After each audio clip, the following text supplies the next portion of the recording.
Ready or not, here I come. Samara Weaving, Kathryn Newton leads గా, Tyler Gillett and Matt Bettinelli Olpin direction లో వచ్చిన horror comedy ఇది. ఈ cinema story ఏంటి, దీని మీద నా ఒపీనియన్ ఏంటనేది ఇప్పుడు తెలుసుకుందాం పదండి. ముందుగా ఈ సినిమా స్టోరీ ఏంటంటే, ఈ కథ పార్ట్ 1 ఎక్కడ ఎండ్ అయిందో అక్కడి నుంచే మొదలైద్ది. తమ ఆచారంలో భాగంగా హైడ్ అండ్ సీక్ గేమ్ పేరుతో తన్ని సైతానికి బలివ్వాలని ట్రై చేసిన తన హస్బెండ్ ని, వాళ్ళ ఫ్యామిలీని అష్టకష్టాలు పడి చంపి తప్పించుకున్న మన గ్రేస్ అమ్మయ్య అని ఊపిరి తీసుకునే లోపే మళ్ళీ తన ప్రాణాల కోసం ఇంకో గేమ్ ఆడాల్సి వస్తది. ఈసారి ప్రపంచాన్ని శాసిస్తున్న 6 ఎలిట్ ఫ్యామిలీలు ఈ గేమ్ ని కండక్ట్ చేస్తారు. గేమ్ సింపులే. బలిసినోళ్ళంతా ఆయుధాలేసుకొని తన వెంట పడతారు. తను వాళ్ళ నుంచి తప్పించుకుంటూ తెల్లారే వరకు సర్వైవ్ అవ్వాలి. అయితే ఈసారి గ్రేస్ తో పాటు తన చెల్లెలు ఫెయిత్ కూడా ఈ గేమ్ లో పార్టిసిపేట్ చేయాల్సి వస్తది. మరి ఈ పరిస్థితుల్లో మన గ్రేస్ ఏం చేసింది? మళ్ళీ తను తన ప్రాణాల కోసం గేమ్ ఎందుకు ఆడాల్సి వచ్చింది? అసలు ఆ బలిసిన ఫ్యామిలీస్ కి తన నుంచి ఏం కావాలి? ఇంతకీ ఈ గేమ్ లో తన చెల్లెలు ఎలా భాగమైంది?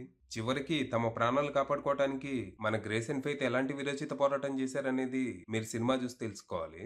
ఇక ఈ సినిమా బావుంది. ఫస్ట్ పార్ట్‌ని మించిన వయలెన్స్ అండ్ క్రేజీనెస్‌తో ఫుల్‌గా ఎంటర్‌టైన్ చేసింది. ఏదో ఫస్ట్ పార్ట్ హిట్ అయింది గదా అని క్రేజ్‌ని క్యాష్ చేసుకుందామని కాకుండా, కథని ముందుకు తీసుకెళ్తూ లోర్‌ని బానే ఎక్స్‌పాండ్ చేశారు.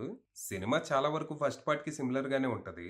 కాకపోతే ఈసారి స్టేక్స్ మాత్రం చాలా హై ఉంటాయి. స్టార్టింగ్‌లో ఒక చిన్న సీన్ ద్వారా ఆ ఫ్యామిలీస్ ఎంత పవర్‌ఫుల్లో, వాళ్ళు ప్రపంచాన్ని ఎలా శాసిస్తున్నారో, కంట్రోల్ చేస్తున్నారో చూపిస్తూనే వీళ్ళెంత తిక్కనాయాలనేది కూడా క్లారిటీ ఇస్తారు. దాంతో ఈసారి గ్రేస్ ఆడబోయే గేమ్ అంత ఈజీగా ఉండదని మనకి క్లారిటీ వస్తది. అందుకు తగ్గట్టే గ్రేస్ ఎదుర్కొనే సవాళ్లు, చేయాల్సిన పోరాటం చాలా కఠినంగా ఉంటాయి. 1, 2 చోట్ల కన్వీనియంట్ అనిపించినా, మోస్ట్‌లీ ఇప్పుడు తను ఈ సిట్యుయేషన్ నుంచి ఎలా బయటపడతది అనే మూవ్‌మెంట్స్ చాలా వరకు థ్రిల్ చేస్తాయి. అందున ఈసారి ఈ గేమ్‌లో తన చెల్లెలు కూడా పార్టిసిపేట్ చేస్తూ ఉండటంతో ఎమోషనల్ స్టేక్స్ కూడా హై ఉంటాయి. అసలు సినిమాలో ఒక్క డల్ మూవ్‌మెంట్ కూడా ఉండదు. సినిమా స్టార్ట్ అయిన 5 నిమిషాలకే వేట మొదలైపోద్ది. నాన్ స్టాప్ యాక్షన్‌తో పాటు మధ్య మధ్యలో అక్క చెల్లెల మధ్య ఎమోషనల్ మూవ్‌మెంట్స్‌తో అలా సాగిపోద్ది. ఇక క్లైమాక్స్‌ని ఫస్ట్ పార్ట్ లాగే క్రేజీగా డిజైన్ చేసుకున్నారు.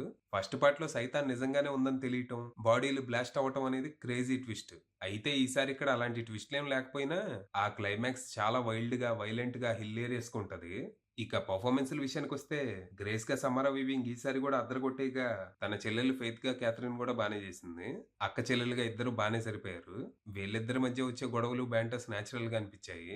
కథలో ఫెయిత్‌ని యాడ్ చేయడం ద్వారా మనకి గ్రేస్ ఫ్యామిలీ బ్యాక్‌గ్రౌండ్ ఏంటని క్లారిటీ ఇచ్చారు.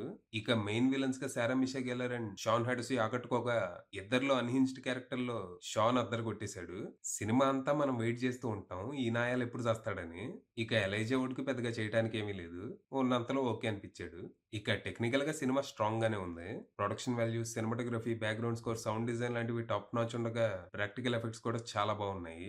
ఓవరాల్‌గా సినిమా బాగా ఎంటర్‌టైన్ చేసినా, దీనికి అతిపెద్ద మైనస్ ఏంటంటే, last week 'they will kill you' అనే సినిమా రిలీజ్ అవ్వటం. ఆల్రెడీ ఆ సినిమానే 'రెడీ ఆర్ నాట్'కి సీక్వెల్‌లా ఉంటది. ఇంచుమించు ఇదే కథ, అదే అక్క చెల్లెలి సెంటిమెంట్‌తో అప్పుడప్పుడు జరుగుతుంటాయి ఒకే కథతో 2 సినిమాలు రావటం. రెండిట్లో ఏది బెటర్ అంటే ప్రస్తుతానికైతే చెప్పలేను. 2 బానే అనిపిచ్చాయి. బట్ ముందుగా 'దే విల్ కిల్ యూ'నే చూడటం వల్ల దానికి కొంచెం ఎడ్జ్ ఉండొచ్చు. ఇదొక్కటి పక్కన పెట్టేస్తే it's a bloody entertaining movie. అది విషయం.